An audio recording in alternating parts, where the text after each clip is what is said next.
ମଧୁବନ ଜଙ୍ଗଲ ମଝିରେ ପକ୍ଷୀମାନଙ୍କର ଛୋଟିଆ ଗାଁଟିଏ ଥାଏ। ସେଇ ଗାଁର ପକ୍ଷୀମାନେ ନିଜର ପେଟ ପୋଷିବା ପାଇଁ ନିଜ ନିଜ ଜମିରେ ଚାଷବାସ କରି ଚଳୁଥାନ୍ତି। ସେଇ ଗାଁରେ ରାମୁର ପରିବାର ରହୁଥାଏ। ରାମୁର ପରିବାର କହିଲେ ରାମୁ, ତା ସ୍ତ୍ରୀ ଚମ୍ପା, ପୁଅ ମଙ୍ଗୁ ଓ ଝିଅ ଚୁମ୍କି। ବାପା, ମୋତେ 50 ଟଙ୍କା ଦିଅ। ମୋ ଖାତା ସରିଗଲାଣି, ମୁଁ ଖାତା କିଣିବି। ହଇରେ, ତୁ ଖାତାରେ ଲେଖୁଛୁ ନା ଖାତାକୁ ସୁନୁ ପାମ୍ପୁଡ଼ି ବାଲାକୁ ବିକି ଦେଇକି ସୁନୁ ପାମ୍ପୁଡ଼ି ଖାଇ ଦେଉଛୁ? ବାପା, ସାର୍ ତ ମୋତେ ଅଧିକା ପାଠ ଦେଇ ଦେଉଛନ୍ତି।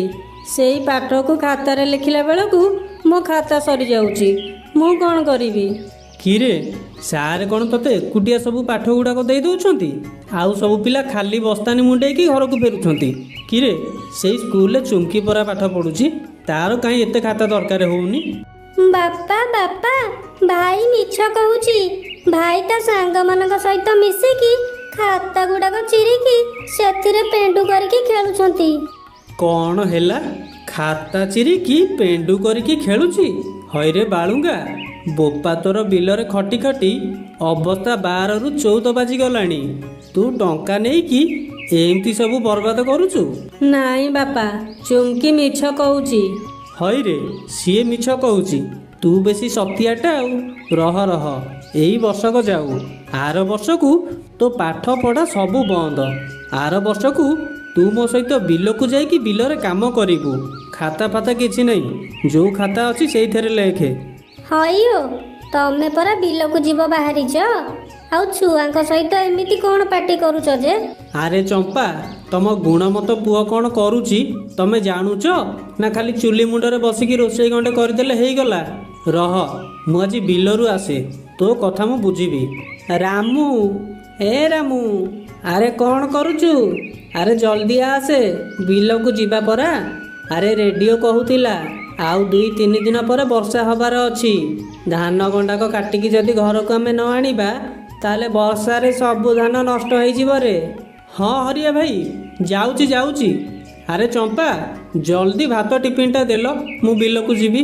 ହଁ, ସରିଲା ସରିଲା, ଦଉଛି। ଆରେ ରାମୁ, ଧାନ ଅମଳ ପ୍ରତିଯୋଗିତା ତ ଆଉ ଅଳ୍ପ ଦିନ ରହିଲା। ତାରି ଭିତରେ ଆମକୁ ସବୁ ଧାନ ଅମଳ କରିକି ଘରକୁ ନେବାକୁ ପଡ଼ିବ ରେ। ଓହୋ ହରିଆ ଭାଇ, ଧାନ ଅମଳ ପ୍ରତିଯୋଗିତା ଆହୁରି 10 ଦିନ ରହିଲାଣି। କିଓ ତାରି ଭିତରେ ଆମେ ସବୁ ଧାନ ଅମଳ କରିକି ଘରକୁ ନେଇଯିବାନି? ଆରେ ରାମୁ, କାଳୁ କାଉ ତ 5 ବର୍ଷ ହେଲାଣି ଧାନ ଅମଳ ପ୍ରତିଯୋଗିତାରେ ଜିତି ଆସୁଛି। ମୁଁ ଚାହୁଁଛି କି ଏଇ ବର୍ଷ ତୁ ଜିତି ବୋଲି, ଆଉ ପୁରସ୍କାରରେ ଯେଉଁ ଲଙ୍ଗଳଟା ମିଳିବ ସେଇ ଲଙ୍ଗଳଟା ତତେ ମିଳୁ ବୋଲି ମୁଁ ଚାହୁଁଛି। ହଁ ଯେ ହରିଆ ଭାଇ, ମୁଁ ତ ଏଇ ବର୍ଷ ପ୍ରାଣେ ପ୍ରାଣେ ଚେଷ୍ଟା କରିଛି ଜିତିବା ପାଇଁ। ଆଉ ଟିକେ ଖାଲି ସେଇ ଭଗବାନଙ୍କର ଦୟା ରହିଲେ ହୁଅନ୍ତା। ହଉ ହରିଆ ଭାଇ, ଏମିତି ଗପୁଥିଲେ ଆମେ ଗପୁଥିବା। ପୁଷୁ ମାସ ବେଳ ଫୁସ୍କି ପଳେଇବ, ଚାଲ ଧାନ କାଟିବା। ରାମୁ ଓ ହରିଆ ଧାନ କାଟିବାକୁ ଲାଗନ୍ତି। ସେପଟେ ମଙ୍ଗୁ ଓ ଚୁମ୍କି ସ୍କୁଲ ଯାଉଥାନ୍ତି। ହେଲେ ବାଟରେ ତାଙ୍କର ଜଗୁ ସହ ଦେଖା ହେଇଯାଏ। ଆରେ ତମେ ଭାଇ ଭଉଣୀ ଦିଟା ସ୍କୁଲ କ'ଣ ଯାଉଛ? ଆରେ ସାର୍ ଧାନ କଟା ଛୁଟି ପାଇଁ ସ୍କୁଲ ତାଲା ପକେଇ ଦେଇକି ଘରକୁ ପଳେଇଲେଣି। ସେଇଥିପାଇଁ ପରା ମୁଁ ଘରକୁ ଫେରି ଯାଉଛି। ଆରେ ବାଃ, ବଢ଼ିଆ ହେଲା, ଆମକୁ ଆଉ କିଛି ଦିନ ଯାଏ ସ୍କୁଲ ଯିବାକୁ ପଡ଼ିବନି। ଚୁମ୍କି, ଚାଲ ଘରକୁ ପଳେଇବା। ମଙ୍ଗୁ ଓ ଚୁମ୍କି ଅଧା ବାଟରୁ ଘରକୁ ଫେରି ଆସନ୍ତି। କିରେ, ତମେ ଭାଇ ଭଉଣୀ ଦୁଇଟା ସ୍କୁଲ ନ ଯାଇକି କ'ଣ ଘରକୁ ପଳେଇ ଆସିଲଣି? ବୋଉ, ସାର୍ ପରା ଧାନ କଟା ଛୁଟି କରିଦେଲେ, ସେଇଥିପାଇଁ ଆମେ ଘରକୁ ପଳେଇ ଆସିଲୁ। ବୋଉ, ଆମର ତ ଧାନ କଟା ଛୁଟି ହେଇଗଲା, ଚାଲୁନୁ ଟିକେ ଆଈ ଘର ଆଡ଼ୁ ବୁଲିକି ପଳେଇ ଆସିବା। ହଉ, ତୋ ବାପା ବିଲରୁ ଆସନ୍ତୁ, ମୁଁ ତାଙ୍କୁ କହିବି। ସେ ଯଦି ହଁ ମାରିବେ ତାହେଲେ ଆମେ ଆଈ ଘର ଆଡ଼େ ଯିବା। ଏମିତିରେ ସନ୍ଧ୍ୟା ହେଇଯାଏ।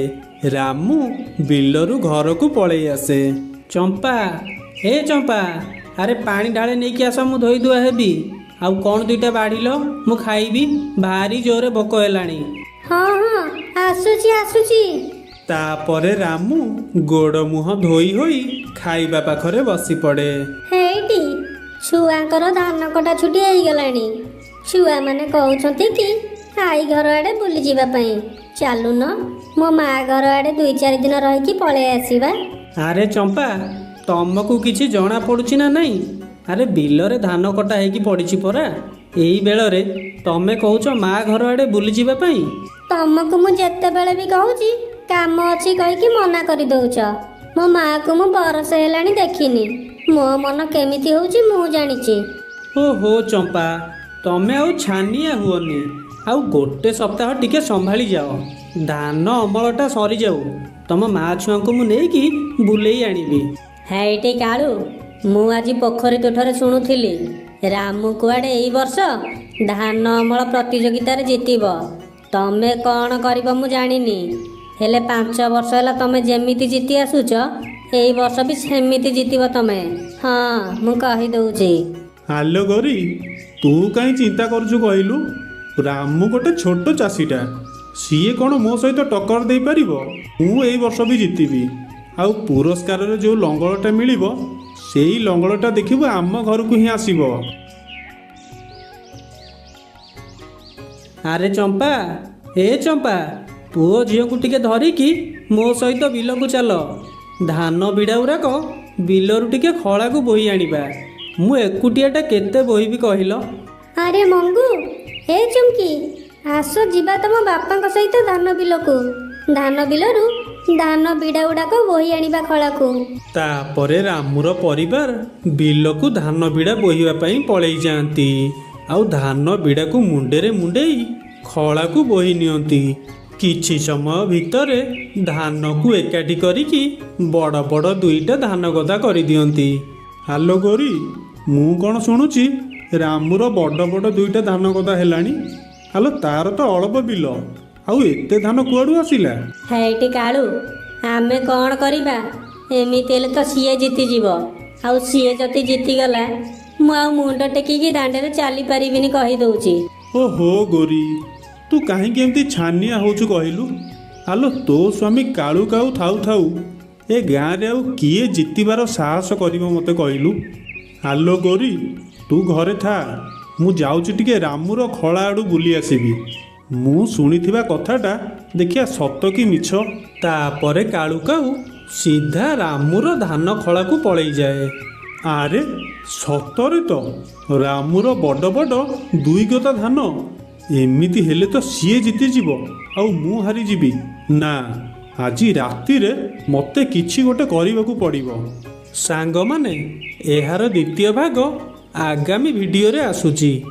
ଦ୍ୱିତୀୟ ଭାଗ ଦେଖିବା ପାଇଁ ଚ୍ୟାନେଲକୁ ସବସ୍କ୍ରାଇବ୍ କରିଦେଇଥାନ୍ତୁ। ଆଉ ଭିଡ଼ିଓଟି ଯଦି ଭଲ ଲାଗିଥାଏ ଭିଡ଼ିଓକୁ ଗୋଟେ ଲାଇକ୍ କରିଦିଅନ୍ତୁ। ଗୋଟିଏ ଜଙ୍ଗଲରେ ସୁନ୍ଦର ଘରଟିଏ ଥାଏ। ସେଇ ଘରେ ରାନୀ ଚଢ଼େଇ ରହୁଥାଏ। ରାନୀ ଚଢ଼େଇର 2ଟି ପୁଅ ଥାଆନ୍ତି। ଜଣକ ନା ଚିକୁ ଆଉ ଜଣକ ନା ମିକୁ। ମାମା, ତମେ ମତେ ଅଧିକ ଭଲ ପାଉଛ ନା ଚିକୁ ଭାଇକି ଅଧିକା ଭଲ ପାଉଛ? ନା, ମାମା ତତେ ଅଧିକା ଭଲ ପାଉନାହାନ୍ତି। ମାମା ତ ମତେ ଅଧିକା ଭଲ ପାଉଛନ୍ତି। ମୋ ପିଲେମାନେ, ମୁଁ ତମ 2 ଜଣଙ୍କୁ ଅଧିକା ଭଲ ପାଏ। ସବୁ ମା ବାପା ମାନେ ତାଙ୍କ ପିଲାମାନଙ୍କୁ ସମାନ ଭାବରେ ଭଲ ପାଇଥାନ୍ତି। ଏମିତି ମା ପିଏ ବସି କଥା ହଉଥାନ୍ତି। ହଠାତ୍ ତାଙ୍କ ଘର କବାଟରୁ ଠକ୍ ଠକ୍ ଆବାଜ ଆସେ। ଶାନ୍ତି ମାଉସୀ, ଘର ଭିତରକୁ ଆସ। ଏତେ ଦିନ ପରେ ମୋ କଥା ତମର କେମିତି ମନେ ପଡ଼ିଗଲା? କଥା କ'ଣ କି ରାନୀ, ମୁଁ ଏବେ ତ ମା ଘର ଜଙ୍ଗଲ ଆଡ଼ୁ ବୁଲିକି ଆସୁଛି। ତୋ ମାର ଦେହ ବହୁତ ଖରାପ। ତୋ ମା କହୁଥିଲେ କି ତୁ ଯାଇ ତୋ ମାଙ୍କୁ ଟିକେ ଦେଖା କରି ଆସିବୁ। କାଲିଠାରୁ ତ ମୋ ମନ ବିଲକୁଲ ବି ଭଲ ଲାଗୁନଥିଲା। ମୋ ମନ ସବୁବେଳେ ମୋ ମା ଆଡ଼େ ପଳଉଥିଲା। ହେଲେ ଶାନ୍ତି ମାଉସୀ, ମୋ ପିଲା 2 ଜଣ ଏବେ ବହୁତ ଛୋଟ ଅଛନ୍ତି। ଏତେ ଦୂର ସେମାନେ ଉଡ଼ିକି ଯାଇପାରିବେନି। ତମେ ଯଦି ଗୋଟେ ଦିନ ମୋ ପିଲା 2 ଜଣଙ୍କୁ ରଖନ୍ତ, ମୁଁ ଟିକେ ମୋ ମାଆକୁ ଦେଖା କରି ପଳେଇ ଆସନ୍ତି। ହଁ ଯେ ରାନୀ, ହେଲେ ଆମେ ପରା କାଲି ସମସ୍ତେ ଠାକୁରଙ୍କୁ ଦର୍ଶନ କରିବା ପାଇଁ ତିରୁପତି ଯାଉଛୁ। ଫେରୁ ଫେରୁ 5 ଦିନ ଲାଗିଯିବ। ମୁଁ ତ ପିଲାମାନଙ୍କୁ କେମିତି ରଖିବି କହିଲୁ? ଏମିତି କହି ଶାନ୍ତି ମାଉସୀ ସେଠାରୁ ପଳେଇ ଯାଏ। ମାମା, ତମେ ବାହାରେ କାହା ସହିତ କଥା ହଉଥିଲ? କିଏ ଆସିଥିଲେ କି? ପୁଅ ଚିକୁ, ତମ ଆଈଙ୍କ ଦେହ ବହୁତ ଖରାପ। ମତେ ଯେମିତି ହେଲେ ଯିବାକୁ ପଡ଼ିବ। ଶାନ୍ତି ମାଉସୀ ଖବର ଦେବା ପାଇଁ ଆସିଥିଲେ। ମାମା ମୁଁ ବି ତମ ସାଙ୍ଗରେ ଆଈଙ୍କୁ ଦେଖିବାକୁ ଯିବି। ନାଇଁ ମାମା, ଗଲା ପାଳି ଚିକୁ ଭାଇ ଯାଇଥିଲା, ତମେ ମତେ ନେଇ ନଥିଲ। ହେଲେ ଏଇ ପାଳି ମୁଁ ତମ ସହିତ ଆଈ ଘରକୁ ଯିବି। ଆରେ ପିଲେମାନେ, ତମେ ଏମିତି ଆଉ ଅଝଟ କରନି। ଏମିତିରେ ବି ମୋ ମନ ଦୁଃଖ ଅଛି। ଚାଲ ତମକୁ ଝୁନୁ ଆଣ୍ଟି ଘରେ ଛାଡ଼ି ଦେଇ ମୁଁ ଏକା ପଳେଇ ଯିବି। ତାପରେ ରାନୀ ଚଢ଼େଇ ତା ଦୁଇ ପୁଅ ଚିକୁ ଓ ମିକୁକୁ ନେଇ ଝୁନୁକାଉ ପାଖକୁ ପଳେଇଯାଏ। ଝୁନୁ ଦିଦି, ମୋ ମାଙ୍କ ଦେହ ବହୁତ ଖରାପ। ମୁଁ ଟିକେ ମୋ ମାଙ୍କୁ ଦେଖିବା ପାଇଁ ଯିବି। ତମେ ଟିକେ ମୋ ଚିକୁ ମିକୁକୁ ଆଜି ଗୋଟିଏ ରାତି ରଖ, ମୁଁ କାଲି ସକାଳେ ଫେରି ଆସିବି। ରାନୀ ଭଉଣୀ, ତମେ ଚିନ୍ତା କରନି, ଚିକୁ ମିକୁ ଆମ ଘରେ ରହିଯିବେ। ମୁଁ ତାଙ୍କୁ ଖାଇବା ପାଇଁ ଦାନା ଦେଇଦେବି, ଆଉ ସେମାନେ ଜଗୁ ସହିତ ବି ଖେଳିବେ। ତମେ ଚିନ୍ତା ନ କରି ତମ ମାଙ୍କୁ ଦେଖିବା ପାଇଁ ଯାଅ। ରାନୀ, ଆମେ ପଡ଼ିଶା ହେଇ ରହୁଛେ, ଆମେ ତତେ କେମିତି ସାହାଯ୍ୟ କରିବୁନି କହିଲୁ? ତୁ ଚିନ୍ତା ନ କରି ଚିକୁ ମିକୁକୁ ଆମ ଘରେ ଛାଡ଼ି ଦେଇ ଯା, ତୋ ମାଆକୁ ଦେଖିଦେଇ ଆସିବୁ। ପୁଅ ଚିକୁ ମିକୁ, ତମେ ଅଙ୍କଲ ଆଣ୍ଟିକୁ ଜମା ବି ହଇରାଣ କରିବନି, ଆଉ ଜମାରୁ ବି ଦୁଷ୍ଟ ହବନି। ଜଗୁ ଭାଇ ସହିତ ଖେଳୁଥିବ। ମୁଁ ତମ ଆଈଙ୍କୁ ଦେଖା କରି କାଲି ପଳେଇ ଆସିବି। ତାପରେ ରାନୀ ଚଢ଼େଇ ଚିକୁ ମିକୁକୁ ଝୁନୁ ଆଣ୍ଟି ଘରେ ଛାଡ଼ି ତା ମାଆକୁ ଦେଖା କରିବା ପାଇଁ ପଳେଇଯାଏ। ମାମା, ତମେ ଏମାନଙ୍କୁ ଆମ ଘରେ କାହିଁକି ରହିବାକୁ ଦେଲ? ଏମାନେ ମତେ ଭଲ ଲାଗୁନାହାନ୍ତି। ଆରେ ପୁଅ ଚିକୁ, ଏମିତି କୁହନ୍ତିନି। ଏମାନେ ପରା ଆମ ପଡ଼ୋଶୀ, ଏମାନଙ୍କୁ ତ ଆମେ ସାହାଯ୍ୟ କରିବା। କାଲି ଆମର ବି ଖରାପ ସମୟ ଆସିବ, ଆଉ ଆମକୁ ସେତେବେଳେ ଆମ ପଡ଼ୋଶୀ ମାନେ ସାହାଯ୍ୟ କରିବେ। ଏଇ ନେ, ଏ ଫଳକୁ ତୁ ଖାଇଦେ, ଆଉ ଚିକୁ ମିକୁକୁ ବି ଖାଇବାକୁ ଦେଇଦେ। ଆମେ ଯାଉଛୁ ଆଉ କିଛି ଦାନା ନେଇ ଆସିବୁ। ତାପରେ ଝୁନୁ ଆଉ ତାର ସ୍ୱାମୀ ଦାନା ଆଣିବା ପାଇଁ ଜଙ୍ଗଲ ଭିତରକୁ ପଳେଇ ଯାଆନ୍ତି। ଜଗୁ ଭାଇ, ମତେ ଜୋରରେ ଭୋକ ଲାଗିଲାଣି। ଏ ଫଳରୁ କିଛି ଦିଅ, ମୁଁ ଖାଇବି। ଜଗୁ, ମିକୁକୁ ଜୋରରେ ଭୋକ ଲାଗିଲାଣି। ସେ ଭୋକ ବିଲକୁଲ ବି ସହିପାରେନି। ଏଥିରୁ କିଛି ଫଳ ମିକୁକୁ ଦେଇଦେ। ଚୁପ୍ କର ତମେ ଦି ଭାଇ, ଏସବୁ ଫଳକୁ ତ ମୁଁ ଏକା ଖାଇବି। ତମେ ଦି ଭାଇ ବେଶୀ ପାଟି କଲେ ତମ ଦି ଭାଇକି ମାରି ପକେଇବି କହୁଛି। ତାପରେ ଜଗୁ ଚିକୁ ମିକୁକୁ ଦେଖେଇ ଦେଖେଇ ସବୁ ଫଳ ଖାଇଦିଏ, ଆଉ ଚିକୁ ମିକୁ ଭୋକରେ ସେମିତି ଥାଆନ୍ତି। ଝିଅ ରାନୀ, କାଲିଠୁ ମତେ ବହୁତ ଜୋରରେ ଜ୍ୱର। ମୋ ଦେହ ବହୁତ ଜୋରରେ ଦରଜ ହେଇଛି। ଲାଗୁଛି ମୁଁ ଆଉ ବଞ୍ଚିବିନି। ମା, ତମେ ବ୍ୟସ୍ତ ହୁଅନି। ତମେ ମେଡିସିନ ଖାଉଛ, ଜଲ୍ଦି ଭଲ ହେଇଯିବ। ମତେ ତ ଶାନ୍ତି ମାଉସୀ କହିଲେ ତମ ଦେହ ଭଲ ନାହିଁ ବୋଲି। ଆରେ ମା ରାନୀ, ମୋ ଦୁଇ ନାତି ଚିକୁ ମିକୁ କୁଆଡେ ଗଲେ? ମା, ମୁଁ ଚିକୁ ମିକୁକୁ ମୋ ପଡ଼ୋଶୀ ଝୁନୁ ଦିଦି ପାଖରେ ଛାଡ଼ିକି ଆସିଛି। ସେମାନେ ଜିଦ୍ କରୁଥିଲେ ଆସିବେ ବୋଲି, ହେଲେ ସେମାନେ ଠିକ ସେ ଉଡ଼ି ଶିଖି ନାହାନ୍ତି। ସେପଟେ ଜଗୁର ମା ବାପା ଦାନା ନେଇ ନିଜ ଘରକୁ ଫେରି ଆସନ୍ତି। ଅଙ୍କଲ, ଅଙ୍କଲ, ମିକୁକୁ ବହୁତ ଜୋରେ ଭୋକ ଲାଗୁଥିଲା, ହେଲେ ଜଗୁ ମିକୁକୁ ଟିକେ ବି ଫଳ ଖାଇବାକୁ ଦେଲାନି। ବାପା, ସେ ସବୁ ଫଳ ତ ମୋ ପେଟକୁ ପାଇଲାନି, ମୁଁ ଆଙ୍କୁ କଣ ଦେଇଥାନ୍ତି? ବାପା, ଏମାନେ ମତେ ଭଲ ଲାଗୁନାହାନ୍ତି, ଏମାନଙ୍କୁ ଆମ ଘରୁ ବାହାର କରିଦିଅ। ଚିକୁ ମିକୁ, ତମେ ମନ ଦୁଃଖ କରନି। ଜଗୁର କଥାକୁ ତମେ ଧରିବନି। ଏ ମକା ଦାନା ନିଅ, ଖାଇଦିଅ ତମେ ଦି ଭାଇ। ଜଗୁ, ଆମେ ତ ତୋର ଭାଇ ହବୁ, ତୁ ଆମ ଉପରେ କାହିଁକି ଏମିତି ଚିଡ଼ିମିଡ଼ି ହଉଛୁ? କହିଲା କଣ ନା ଭାଇ, ଭାଇ ନା ଫାଇ। ତମେ ଦି ଜଣ ଆମ ଘରୁ ଯୋଉଦିନ ଯିବ, ସେଇଦିନ ମୁଁ ଟିକେ ଶାନ୍ତିରେ ରହିବି। ଜଗୁ, ମୁଁ ଦେଖୁଛି ତୁ ଦିନକୁ ଦିନ ଭାରି ବଦମାସି କରିବାକୁ ଲାଗୁଛୁ। ଏ ବଦମାସି ଛାଡ଼ି ଦେ କହୁଛି, ନହେଲେ ତତେ ନେଇ ହଷ୍ଟେଲରେ ଛାଡ଼ି ଦେଇ ଆସିବି। ସେମାନେ ଏମିତି କଥା ହଉଥାନ୍ତି। କିଛି ସମୟ ପରେ ରାତି ହେଇଯାଏ, ଆଉ ସମସ୍ତେ ସେଇ ଘରେ ଶୋଇପଡ଼ନ୍ତି। ଆଉ ରାତି ପାହି ଗୋଟେ ସୁନ୍ଦର ସକାଳ ହୋଇଯାଏ। ମା, ମୁଁ ଯାଉଛି। ଚିକୁ ମିକୁ ମତେ ମନେ ପକଉଥିବେ। ହଁ ରେ ମା ରାନୀ, ତୁ ଏଥର ଯା। ତତେ ଦେଖିଦେଇ ମୋ ଜ୍ୱର ଭଲ ହେଇଗଲା। ଏବେ ମୋର ଆଉ କିଛି ଚିନ୍ତା ନାହିଁ। ହଉ ମା, ମୁଁ ଯାଉଛି, ହେଲେ ତମେ ମେଡିସିନ ଖାଇବାକୁ ଜମାରୁ ବି ଭୁଲିବନି, ଆଉ ନିଜର ଭଲସେ ଯତ୍ନ ନେଉଥିବ। ଆଉ ତାପରେ ରାନୀ ସେଠାରୁ ପଳେଇଯାଏ। ମାମା, କାଲି ମତେ ଜୋରରେ ଭୋକ ହଉଥିଲା। ଜଗୁ ଭାଇ ମତେ କିଛି ବି ଖାଇବାକୁ ଦେଲାନି, ଆଉ ମତେ ମାରିଲା ବି। ଭାଇ ମାନେ ଏମିତି ମାରନ୍ତି, ତୁ ଜଗୁ ଭାଇ କଥାକୁ କିଛି ଧରିବୁନି। ତାପରେ ଜଗୁର ମା ବାପା ନଦୀରୁ ପାଣି ପିଇ ଘରକୁ ଫେରି ଆସନ୍ତି। ଚୁନୁ ଦିଦି, ତମେ ମତେ ସାହାଯ୍ୟ କରିଥିବାରୁ ତମକୁ ବହୁତ ବହୁତ ଧନ୍ୟବାଦ। ଏଥିରେ ଧନ୍ୟବାଦ କଣ କହିବା ଦରକାର ଯେ ରାନୀ ଭଉଣୀ, ତମେ ତ ଆମର ପରିବାର ପରି। ଆଚ୍ଛା ରାନୀ ଭଉଣୀ, ମାଙ୍କ ଦେହ ଏବେ କେମିତି ଅଛି? ଝୁନୁ ଦିଦି, ମାଙ୍କ ଦେହ ପୂର୍ବ ଅପେକ୍ଷା ଟିକେ ଭଲ ଅଛି। ସେ ଏବେ ମେଡିସିନ ଖାଉଛନ୍ତି। ତାପରେ ରାନୀ ଚଢ଼େଇ ଚିକୁ ମିକୁକୁ ନେଇ ନିଜ ଘରକୁ ଫେରିଯାଏ। ସେହି ଦିନ ରାତିରେ ଜୋରରେ ଝଡ଼ ବର୍ଷା ହବାକୁ ଲାଗେ, ଆଉ ବିଜୁଳି ଘଡ଼ଘଡ଼ି ଜୋରରେ ମାରୁଥାଏ।